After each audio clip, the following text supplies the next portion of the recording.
1812, Part 3, The Road to Queenston Heights. Beginning on August 19th, the most famous naval battle of the War of 1812 occurred between the HMS Guerier and the USS Constitution. Just 3 weeks after escaping the British squadron off the coast of New Jersey, the USS Constitution was once again patrolling at sea when she came into contact with a ship which turned out to be the HMS Guerier. The HMS Guerier had begun the chase of the Constitution a month prior, but at the time the HMS Guerier was supported. This time she was alone, so the ships closed to engage. The following information comes from the two captains' accounts of the battle. Captain Isaac Hull of the USS Constitution to the Secretary of War Paul Hamilton, and Captain James R. Dacker of the HMS Guerrier to Vice Admiral Herbert Sawyer of the Royal Navy. At 2 p.m. at the coordinates of latitude 41 degrees by 42 degrees and longitude 55 degrees by 48 degrees, with the wind coming from the north, the Constitution coming from the south-southwest, a ship was spotted from the mast bearing east by south or east by southeast. The crew of the Constitution could not identify the ship or what class she was, so in a bold move the captain gave chase. At 3 p.m. they discovered the ship was at full sail and thus not expecting combat on the starboard tack, so the Constitution closed with the wind under easy sail. At 3:30 they got closer and they saw the ship was a large frigate. At 3:15 the USS Constitution made ready for battle. As the crew heard these orders they gave 3 cheers. As the Constitution drew near the HMS Guerrier, they saw that she flew the flags of a Royal Navy vessel. At 5 p.m, as the Constitution approached, the HMS Guerrier fired a broadside. It had little effect on the Constitution as most of the cannonballs fell short into the sea. As the Constitution grew closer, the Guerrier turned around and fired the cannons on the other side of her hull. 2 of the shots made contact, but again did little damage. Isaac Hull then ordered for the Constitution's flags to be raised. The Guerrier continued to maneuver and fire for the next 3/4 of an hour as the Constitution lumbered towards her. At 6 p.m, the Constitution finally came alongside the Guerrier. Both ships were in pistol range of each other, and the Constitution fired a broadside of her own, a mix of round and grape shot, similar to canister shot. Inside broadside, the Guerrier's mizzenmast, main-yard, hull, and sails were severely damaged. The Constitution was still mostly undamaged. The reason why the Constitution was able to avoid the damage that the Guerrier was taking at the time was that her hull was constructed using white oak, which is the same material that the Guerrier was made out of, but also she had a layer made out of live oak, which is a breed of tree found in the southern United States, mainly in the wetlands such as found in Louisiana and South Carolina. The conditions that the trees grew in gave it resistant to moisture, and the wood was much denser than white oak. The Constitution's hull was made up of a layer of live oak sandwiched between 2 layers of white oak, which made her hull extremely strong. Whilst the 2 ships were engaged near each other, the cannonballs of the Guerrier seemed to bounce off the hull of the Constitution. At the sight of this, one sailor of the Constitution yelled, quote, "Huzzah! Her hull is made of iron," which after the battle, the ship gained the nickname of Old Ironsides. Isaac Hull maneuvered the Constitution across the Guerrier's T from the bow. Whilst maneuvering, the USS Constitution fired several broadsides, causing major casualties to the crew on the Guerrier's rigging, sails, and forecastles, as well as further damage to her rigging and sails. The Constitution firing another broadside destroyed the masts of the Guerrier, thus immobilizing her, so the crew made ready to board her, as other members of the crew repaired her. It was now dark, so Isaac Hull could not see the Guerrier's colors, so they didn't know if she surrendered, and so the 2 ships waited in an eerie silent half an hour, until the captain sent a small boat across to the Guerrier under the command of Lieutenant Reed to find out if she surrendered, and if she needed any help, as Isaac Hull believed the Guerrier to be sinking then. In roughly 20 minutes the boat returned with the captain of the Guerrier, who told Isaac Hull that the Guerrier had surrendered, and so the Constitution sent boats across to take prisoners. Isaac Hull decided to scuttle the vessel as it was too badly damaged to return to port, and so the USS Constitution sent boats across to take as many prisoners and supplies they could from the defeated vessel, and then they scuttled the defeated vessel by setting fire to her. Eventually her powder magazine exploded. The casualties were, for the Americans, 7 killed and 7 wounded. British casualties on the other hand were 15 killed and 78 wounded, along with a further 257 captured. On August 12th in New Orleans, a Category 3 hurricane hit from the west. New Orleans was extremely damaged, along with the British and American fleets in the area. This hurricane was stronger than Katrina and possibly the closest to make landfall near the city. Due to the blockade, nobody saw the storm coming until it was too late. The hurricane caused an estimated 100 killed and many more wounded, along with $6 million in damage.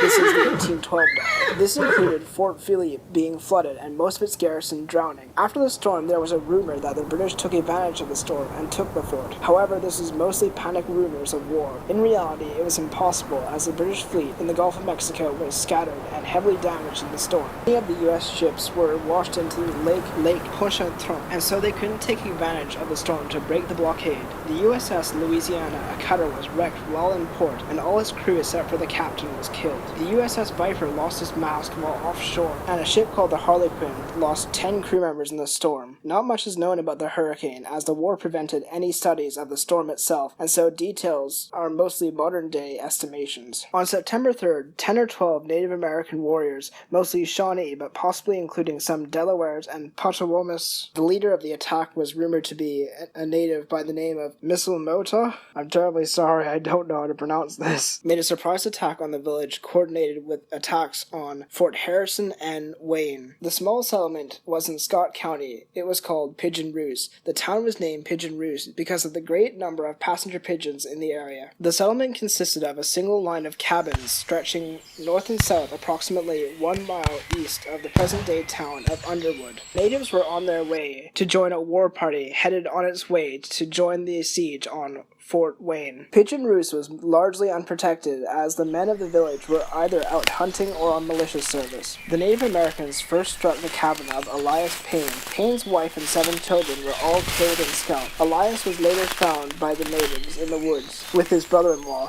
Isaac Kaufman. Kaufman was killed, but Elias had only been wounded. But with no one to tend his wounds, he bled to death. Some of the settlers managed to escape to the blockhouse at Zebulon Collins. The closest blockhouse were north of Vienna, in present-day Scott County. Another was built in Zebulon Collins, to the south, near what is now Henryville in Clark County. But the Collins family lost many of its members. Henry Collins was killed, and his present wife was stabbed to death. The scalp of the unborn child was among those presented to the British at Fort Detroit as proof of the natives' deed. Henry Collins' brother, Richard, was serving in the army under General William Henry Harrison, but his wife and 7 children were among the dead. William Collins' actions during the attack have been subject of debate. One account has him killing 4 of the natives single-handedly and holding off the remainder with broken or unloaded muskets. Another version has Collins and his youngest son sneaking out of the back of the cabin and hiding in a nearby cornfield before escaping to Zebulon Collins' blockhouse. The wife of John Biggs, a sister of William Collins, heard the war party approach her cabin and fled with her 3 children into the forest, but the natives could tell that the cabin had been evacuated and so burnt it to the ground and searched for the family. One of the natives approached, the youngest child began to whimper, and Mrs. Biggs stuffed a shawl into the infant's mouth to keep it from betraying their hiding place. When the raiders moved on, the infant had died of suffocation. The rest of the Biggs family were able to reach Zebulon Collins' blockhouse safely. As news of the massacre spread, the other Pigeon Roost settlers fled to Zebulon Collins' blockhouse, and the militia from Charlestown, led by Major John McCoy, was deployed. The native war party left before the local militia arrived. The militia followed the attackers as far as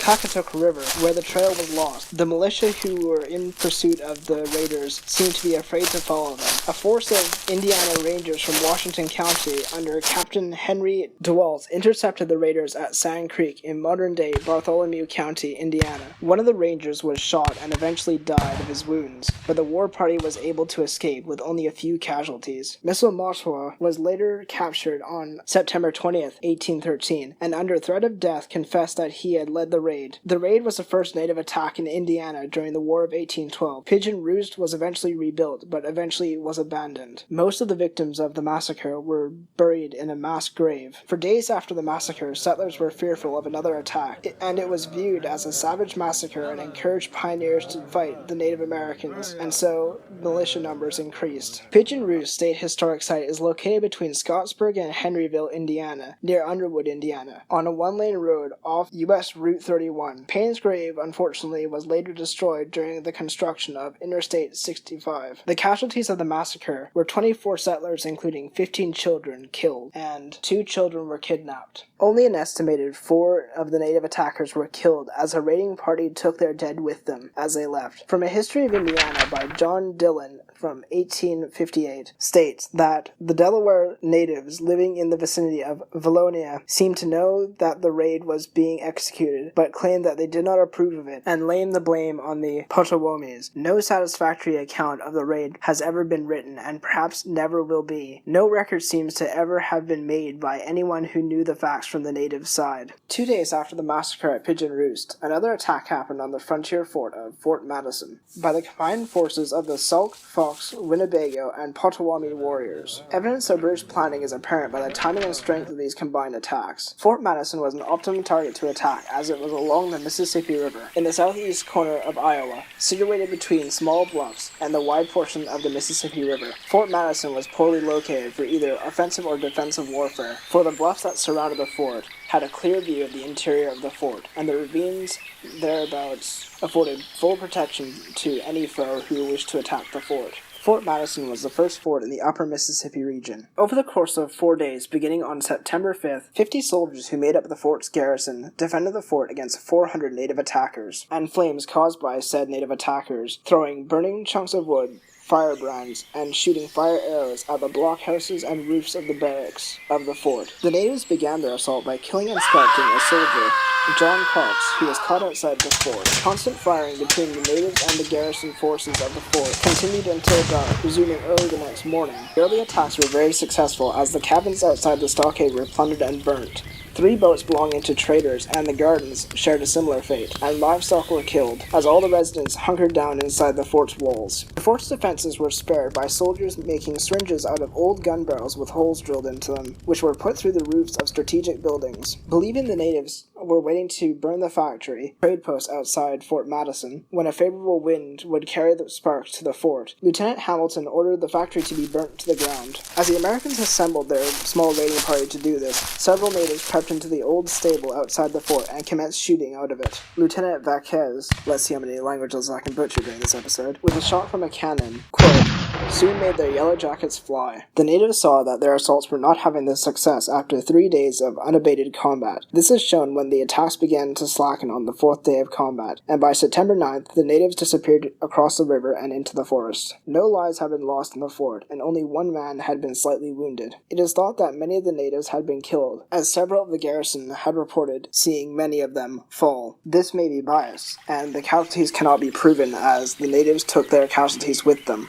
as they retreated. After the battle, there were many reports that the site chosen for Fort Madison was unsuitable. General Howard repeatedly advised the authorities at Washington to move this post up the river, preferably to Prairie du Chien, and on his recommendation to the War Department, in a letter dated October 7, 1812, that instructed Colonel Bissell to withdraw all troops and supplies from Fort Madison. But Bissell pointed out the impracticability of the evacuation until the following March, when the river would be free of ice. During the winter of 1812-1813, the commanding officer at the fort appealed in vain for reinforcements. The government engaged in a war that taxed their resources highly, accepted his request, and some reinforcements arrived 3 weeks later. Contrary to Bissell's suggestion, the fort was not abandoned in the spring, since General Howard pointed out that such a measure could, quote, could be employed with great dexterity among the Indians by British agents as evidence of our inability to maintain it, and would embolden those who are now hostile and probably decide the wavering to take part against us, end quote. Moreover, Fort Madison was the only place in the upper Mississippi Valley where information could be collected about the views and movements of the British and their native allies. Furthermore, if the government should decide to do a campaign upriver from Fort Madison, quote, Fort Madison would afford many of the casualties, end quote, as a base of operations, but the fort became an important outpost for the United States intelligence on the frontier, and so orders to abandon the troublesome outpost were rescinded. In April, Howard himself visited the fort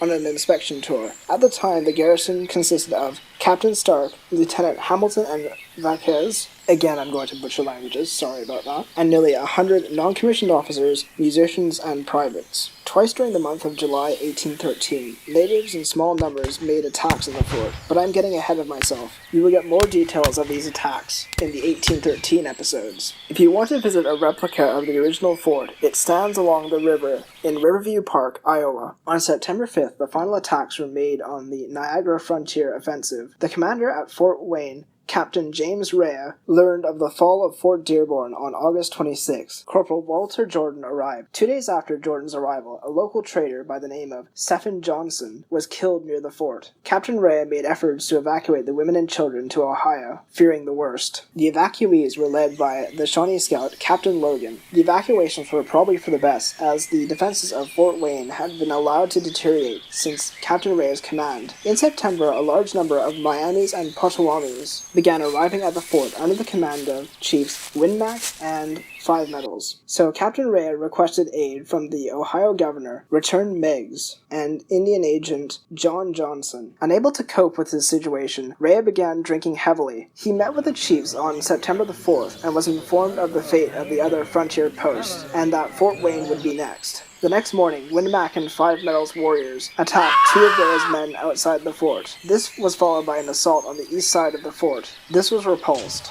The Native Americans began burning the adjacent village, and Rea retired to his quarters claiming illness, still drinking. This left the defense of the fort to Indian agent Benjamin Sickney, Lieutenant Daniel Curtis, and Philip Ostrander. That evening, Winamac approached the fort and was admitted to parley. During the meeting, he drew a knife with the intention of killing Stickney. Prevented from doing so, he was then expelled from the fort's walls. Around 8 p.m., the Native Americans attacked Fort Wayne's walls again. The fighting continued throughout the night, the Native Americans making unsuccessful efforts to set the fort's walls on fire. The next day, around 3 p.m., Winamac and Five Medals briefly withdrew. The pause proved brief as new attacks commenced after dark. Learning of the defeats along the frontier, the governor of Kentucky, Charles Scott, ordered William Henry Harrison, a major general in the state militia, to lead men to reinforce Fort Wayne. This is quite odd, however, as Harrison was not the commander of the army in the region. This fell upon Brigadier General James Winchester. Harrison might have been able to gain this command through politics, or through his combat experience in the Battle of Tippecanoe before the War of 1812, that I discussed in a previous episode. Harrison began moving north with around 2,200 men. En route to the fort, Harrison learned of the fighting, and so sent a scouting party ahead of the main column, led by William Oliver and Captain Logan. Sneaking through the Native American lines, they reached the fort and informed the defenders that help was on the way. After meeting with the fort's leaders, they escaped and reported back to Harrison. Though pleased that the fort was holding, Harrison grew concerned when he received reports that Tecumseh was leading a mixed force of over 500 Native Americans and British troops towards Fort Wayne, and so force-marched his men to St. Mary's River. On September 8th, he arrived, and he was reinforced by 800 militiamen from Ohio. Winmac found out about Harrison's approach and made a final assault on September the 11th. Taking heavy losses, he withdrew across the Mohami River. The following day, Harrison arrived after the Native Americans left and relieved the garrison. Taking control, Harrison arrested Rea and placed Ostrander in command of the fort. 2 days later, he began directing elements of his command to conduct punitive raids on Native American villages in the region, though most of the nations who owned these villages were innocent. These raids burned the Forks of the Wabash as well as Five Medals village. Shortly thereafter, Winchester arrived at Fort Wayne and relieved Harrison on October the 7th. Later on the 21st of September, Captain Murr and Tecumseh's forces arrived nearby to the fort, but when they sent a scouting party ahead of them, they saw that the fort was too well defended, and so when the scouts returned, they withdrew. Meanwhile, in the St. Lawrence River, the village of Gananoque was raided. The village of Gananoque was an important point on the British supply line linking Upper and Lower Canada through the St. Lawrence. It was a forwarding point for all supplies, domestic and military, going between Montreal and Kingston. So Captain Benjamin Forsyth, with one company of the U.S. Rifle Regiment, 70 men, under his command, along with another 100 regulars and 30 New York militia, crossed the St. Lawrence River at dawn on September the 18th in a flotilla of 6 to 8 bateaux from Cape Vincent, New York. Contrary winds extended the trip, and it took 3 days of slinking through the 1,000 islands so as not to be seen by either British gunboat patrols or observers. On the early morning of September 21st, they rounded the foot of St. John Howe's Island. The cool morning mists were clearing nicely on the Monday morning when the invading forces quietly landed on the narrow strip of beach along the west side of Sheriff's Point, now the Howe Island Ferry Point. This is 2 miles west of Gananoque. The land was heavily forested, but Forsyth and his men marched along a rudimentary forest trail that connected to the King's Road, now Highway 2. Intelligence collected earlier stated that Gananoque would be lightly defended. They were right, as the only garrison for Gananoque, the 2nd Leeds Militia, under Colonel Joel Stone, the founder of Gananoque. Forsyth's mission was to destroy any and all supplies in the village, as well as finally bringing Colonel Joel Stone to trial in the United States for past treasonable activities. Colonel Joel Stone's anti-Republican sentiments from the Revolutionary War had not been forgotten. As the Americans approached Gananoque, to Forsyth's surprise there were 2 British dragoons on patrol that morning, riding west of the village.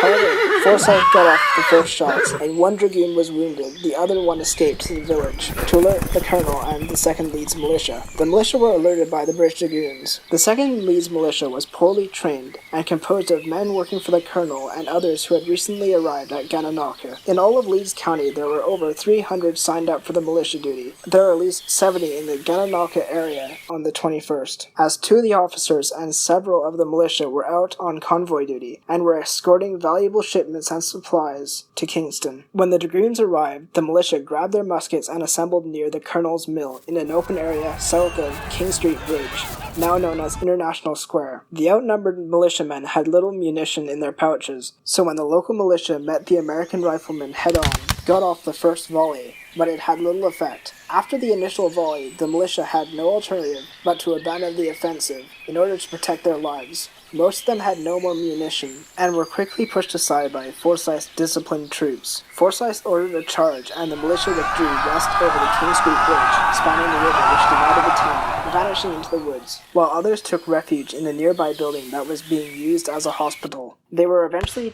captured and removed to Sackett's Harbor by Forsyth and his men. Those who had munition fired a second volley to cover their withdrawal. The Americans entered the town, burning the bridge, destroying food supplies, and burning the government depot, and gathered guns and ammunition supplies to be brought back to the United States. They even ransacked the home of Colonel Stone. Some of the riflemen ran amok, carrying out blankets, bed ticks, and recklessly firing shots into the house. The only occupant, Miss Stone, was wounded in the hip for the rest of her life. Luckily, when Miss Stone heard the Americans were invading the village, took all the gold and silver coins she had in her possession and dropped them into a barrel of soap, whereupon the valuable pouch quickly sank to the bottom. The contents remained safe from the attacking Americans. Forsyth knew that his raid would arouse the ire of the garrison at Kingston. Not wanting to encounter the professionally trained troops, Forsyth and his men quickly departed in their small flotilla back to Sackett's Harbor, carrying with them the prisoners, some muskets, and 1 American casualty. Before the British forces at Kingston had been alerted about the raid and came to investigate. When word of attack arrived at Kingston later that day, the determined troops and militia were immediately dispatched to intercept the invaders, but Forsyth and his riflemen were nowhere to be found. This raid showed the British that their supply line was vulnerable, and so construction of a blockhouse on a prominent escarpment on the east side of Gananoque River, overlooking the harbor and the bridge, had begun the following month, and was completed in 1813. For the rest of the war, it was garrisoned by British regulars and the 2nd Leeds Militia. Gananoque was secured and never attacked again. After this point, supply convoys were more heavily escorted. With the bridge across the Gananoque River destroyed by Forsyth, the British commanders in Kingston realized how vital the crossing was to the land communication network in Upper Canada. Although military supplies and shipments were traveled by water, the sensitive military documents were carried on horseback from Prescott to Kingston via the King's Road. Captain Forsyth and his rifle company continued to harass the British supply lines along the St. Lawrence, but we'll get to that in the future. Following up these successes, on October the 8th, 2 British brigs arrived at Fort Erie across the Niagara River, directly opposite Buffalo. They were the HMS Caledonia and Detroit. They were spotted by Seneca native leader, Farmer's Brother, who suggested these ships would make valuable additions to the proposed American fleet that they were constructing in the region. So Lieutenant Elliott set plans in motion to capture the 2 ships. The HMS Caledonia was a 3-gun, 250-ton brig, which played a vital role in the siege of Fort Mackinac by carrying troops and guns to the island. It later transported 250 troops, military supplies, and loads of furs, docking at Fort Erie. USS Adams, later known as the HMS Detroit, was a 200-ton, 12-gun brig. It was purchased during the summer of 1812 by General William Hull for $5,600 $1,500 and was added to the defenses of Fort Detroit. Assisted in supplying American troops and materials to Fort Mackinac and Fort Dearborn. This was in a dry dock in Detroit for repairs and refitting when the war broke out and the British captured the ship. When Detroit fell to Isaac Brock, it was renamed the HMS Detroit in honor of the British victory, as we discussed in previous episodes. After which, the British armed her with 6 6-pounders. The Caledonia and Detroit gave the British superiority on Lake Erie at the time. Lieutenant Elliot was conferring with Colonel Winfield Scott, the commander of the 2nd U.S. Artillery, and with the approval of Scott's commander, Captain Nathan Townsend, drafted 50 men from the U.S. Artillery to take part in the raid. Part of a much larger force including 75 seamen, ship's carpenters, caulkers, fitters, and joiners, to attempt to cross the Niagara River and seize the 2 ships. All the raiders were strangers to the waters around Buffalo, so a local well-known captain by the name of Captain James Sloan, living in the village of Black Rock, skillful with the lakes and familiar with the currents of the river, was selected to pilot the expedition. At 1 a.m. on the morning of October 9th, the force was assembled at the mouth of the Skagway Creek, and the group of 120 men were divided between 2 scows, flat-bottomed boats, and with Sloan's expertise they successfully crossed the rough and rapidly flowing waters of the Niagara River. The raiders quickly clambered aboard the 2 vessels' gunrails before being discovered by British guards, and a firefight ensued. Lieutenant Elliot and his men were successful in holding the vessels, and cut them free from their moorings. And in a light wind and the river current, the boats began to drift to the northeast. The Caledonia was brought across the river unscathed and beached at the foot of what is now Albany Street in Buffalo. In November, it was taken to Scotchwater Creek shipyard for combat refitting. The Detroit, on the other hand, was swept up in a southwesterly undercurrent and was steered away from the shore. The British were in pursuit. Eventually, Lieutenant Elliot gave up on trying to guide the vessel to Black Rock and instead beached it on the southwestern shore of Squaw Island. At daylight, the British made repeated efforts to recapture the Detroit. These were all met with American counterattacks. This went on for a while until Lieutenant Elliot and Colonel Scott decided to scuttle the Detroit. But before they could do this, 40 Royal Marines came aboard the vessel and had to be driven off. The Americans were successful doing this with a cannonade of presumably grape shot. Before they scuttled the Detroit, the Americans salvaged 3 cannons, 5 mounted guns on deck, and a further 6 in her hold that were originally American cannon, 22 barrels of black powder and musket balls, as well as 75 American muskets taken at Detroit by the British. 8 cannons were lost when the Detroit began to sink. Finally, to prevent the British from recapturing the Detroit after she was abandoned, and because the ship was raked by cannon fire from both sides, the Americans set her ablaze and returned to Black Rock. As 1812 and this episode draw to a close, I want to let you all know about 2 things. First, that I want to do something a little different instead of going directly into the 1813 episodes. For the episode coming up, I plan to do a grand finale, as the first major battle and the most known battle of the War of 1812 is coming up, the Battle of Queenston Heights, as this battle has major repercussions for both sides. And so, stay tuned. To be notified when the next episode is out, subscribe and hit the bell icon. If you have any suggestions for other battles or conflicts that you want me to cover, either email me at forgottenfronts@gmail.com or leave it in the comments. Finally, if you like what you saw, give the video a thumbs up. If not, tell me why in the comments or by email. And finally, the most important, I hope wherever you are, you're having a good morning, afternoon, or evening. So long for now.